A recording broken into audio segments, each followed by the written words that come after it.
Steelers sign a new quarterback, but it doesn't really matter. We're rolling with Mitch. Big Deke news. So obviously Kenny Pickett's going to be out for the next 2 to 4 weeks with an ankle injury. Just had surgery early yesterday morning, and we're going to go with Mitch for this upcoming Patriots game on Thursday Night Football. But that hasn't stopped the Steelers from adding to the quarterback room in the meantime. Yesterday they signed McSorley. Most of you guys know him as being the Penn State quarterback during the Saquon Barkley era at Penn State. He was there from 2015 to 2018. Those teams would do pretty good, be in the mix for the college football playoff, but ultimately could never get over the hump and get in. And I think in 2016, Penn State's loss to Pitt was one of the reasons why. But in the NFL, he's mainly been just a journeyman quarterback in and out of some teams' practice squads.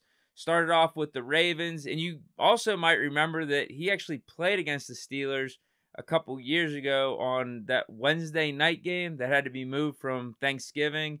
RG3 got hurt. He had to come in the fourth quarter. He threw a touchdown. I think there was terrible coverage by our cornerback. I don't remember what cornerback it was. But he did that. Also went to the Cardinals for a minute. Started in a game there. Threw for like 217 yards. Got the game to overtime.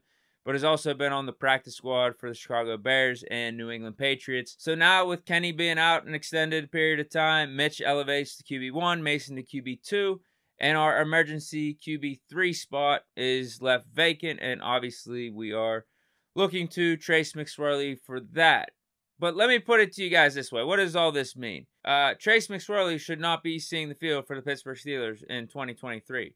Or really ever. But for this season, if we're actually having some type of conversation of Trace McSorley starting or playing on Sundays, then that means we've gone through Mitch and Mason, probably due to injury. But before you get to Trace McSorley, you are legitimately calling up 7. Hell, I think we should call up 7 right now. Give him the keys for the rest of 2023. Give me 7 over Mitch and Mason, but we know that's not happening. But seriously, like I'm being like dead serious here. We go through Mitch and Mason. We are calling up 7 off the couch over putting Trace McSorley out there. Like, not even debate. And if we don't do that, I am concerned about this organization and what they think or their approach to actually trying to win games, because you are taking 7 off the couch over Trace McSorley all day, every day. Like I said, I say you call up 7 now, but we know that's not happening. We're going to be rolling with Mitch. And some are debating if we should be even doing that. Should it be Mitch? Should it be Mason? I think Mitch is the answer. And let me give you a couple reasons why. One, Tomlin said it in his press conference yesterday. Mitch has been the one taking reps at practice where Mason has not. Why is it Mitch on Thursday? Because he gets the most work. You can't give work to 3 guys, to be quite honest with you. Most of Mason Rudolph's work comes on scout team offense. And so Mitch has been positioned to get the work. But also, I just think Mitch gives us the best chance to win. He is the more talented quarterback. He has better escapability, and also he's just been the better player throughout the course of each of their careers. He has proven more. But also, if you look back to last year, the one game after Mitch got benched for Kenny, where he had a week of preparation, knowing that he was going to be the starter going into it, was the Carolina game. Although, I think there was some debate between Mitch and Mason who was going to start, because that was coming after the Mitch 3 interception performance against the Ravens. But yes, he had the full week of prep. Tomlin named him the starter, and he played really good. That was probably the best Mitch game I've seen from start to finish from him in a Steeler uniform. So this year, we've got to see some bad Mitch, but that's been in spot start duty. Kenny going down. Mitch had to come in the Texans game. Didn't look good. That game was already out of hand.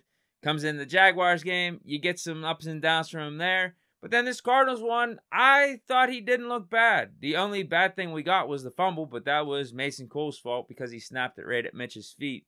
So I think Mitch gives us the best chance to win. Hopefully we get more of what we saw in last year's Panthers game out of him, which I'm expecting too.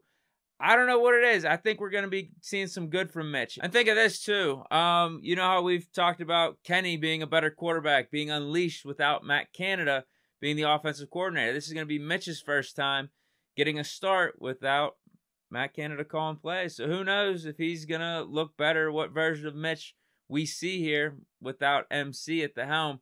But yeah, I don't think Mitch is like above reproach or anything, because we know his downfall could be some of the decision-making and throwing picks, whereas Mason is obviously less reckless with the ball.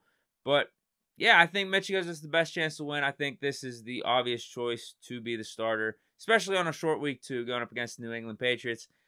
I think we're going to win this game. I think we're going to win games with Mitch over the next 2-3 weeks, however long Kenny's out.